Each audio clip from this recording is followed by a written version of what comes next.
English short and higher grade 120 words per minute. Tamil Nadu speed papers. October 1950. Paper 1. Please get ready. Start.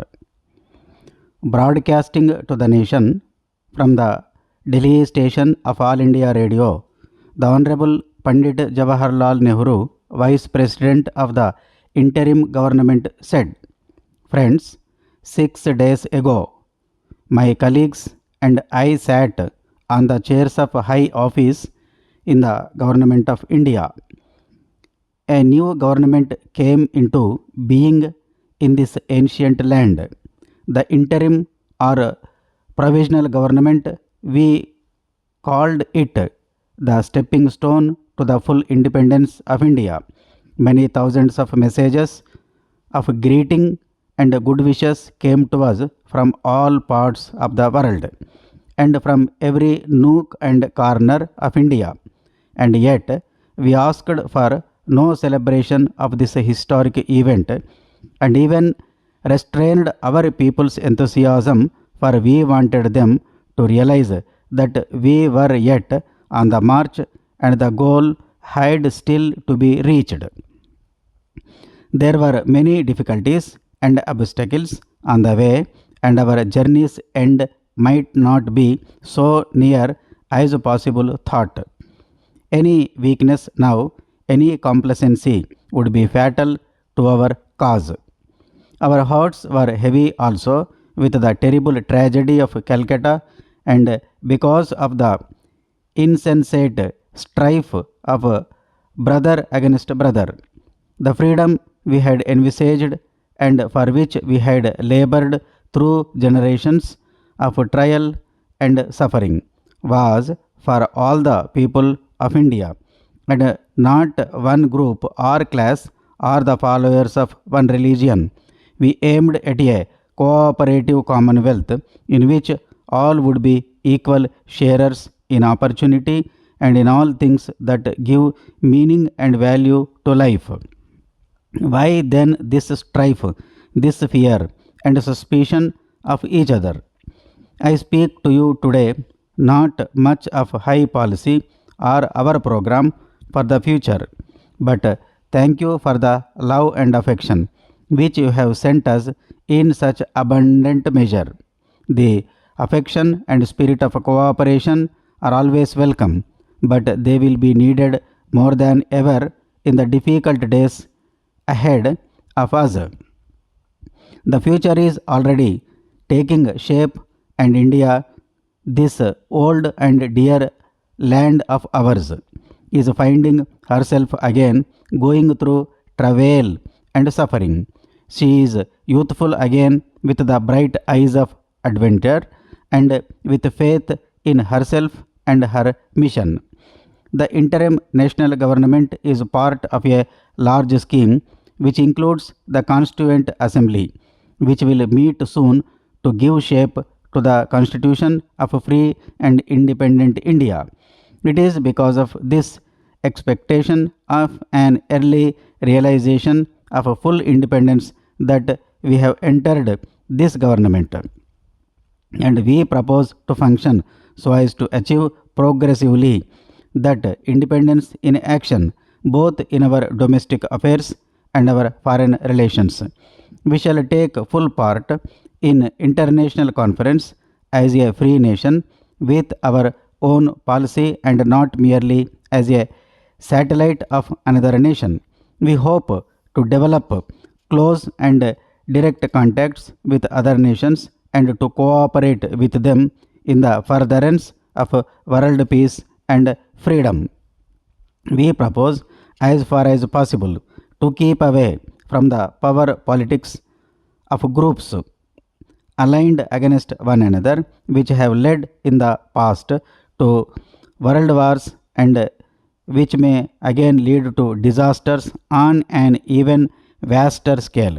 We believe that peace and freedom are indivisible, and the denial of freedom anywhere must endanger freedom elsewhere and lead to conflict and war.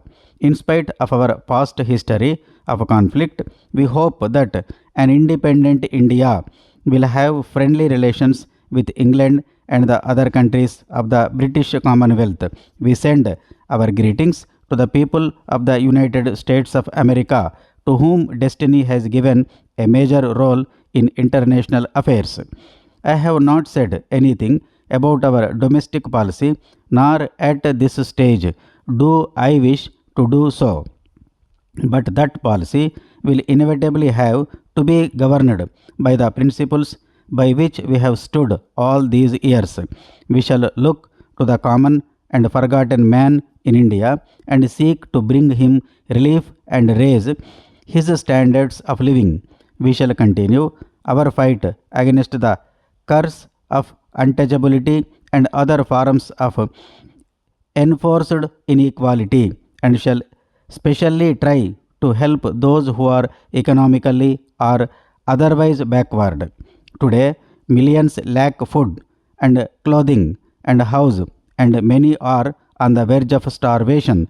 To meet this immediate need is an urgent and difficult task, and we hope other countries will help us by sending food grains.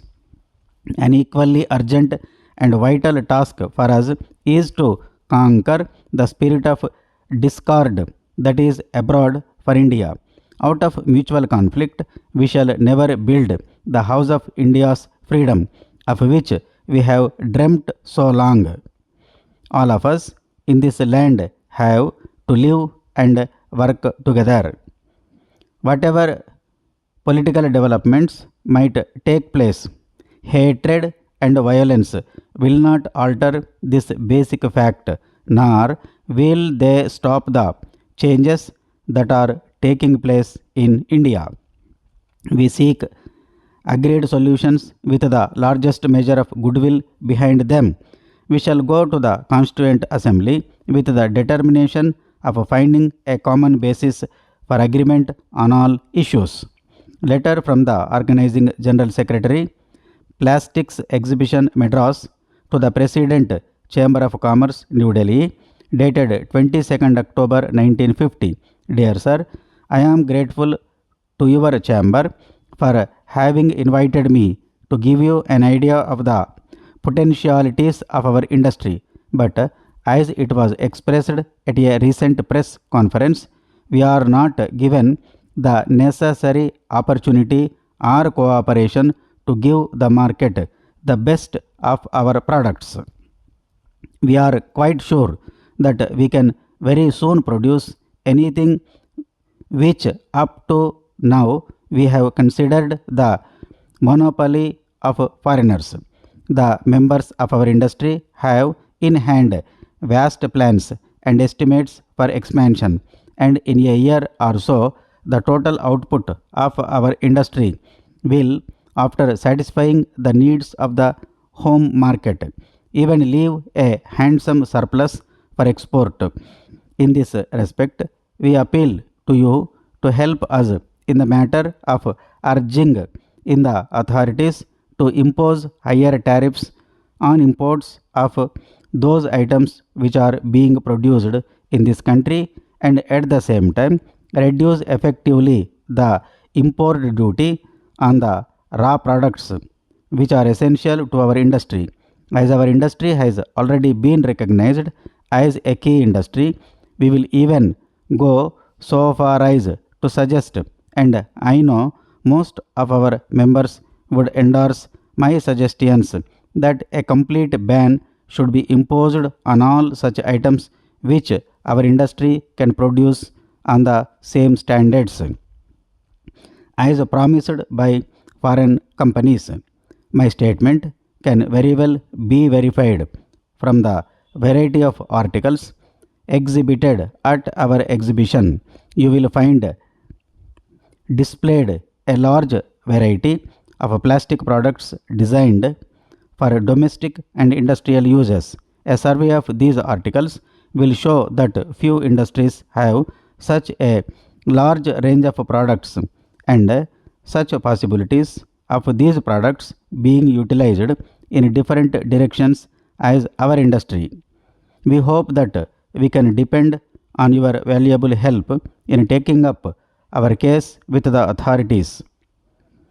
I thank you once again, both on behalf of members and on my behalf, for having given me this opportunity to explain the needs of the plastic industry. Yours faithfully.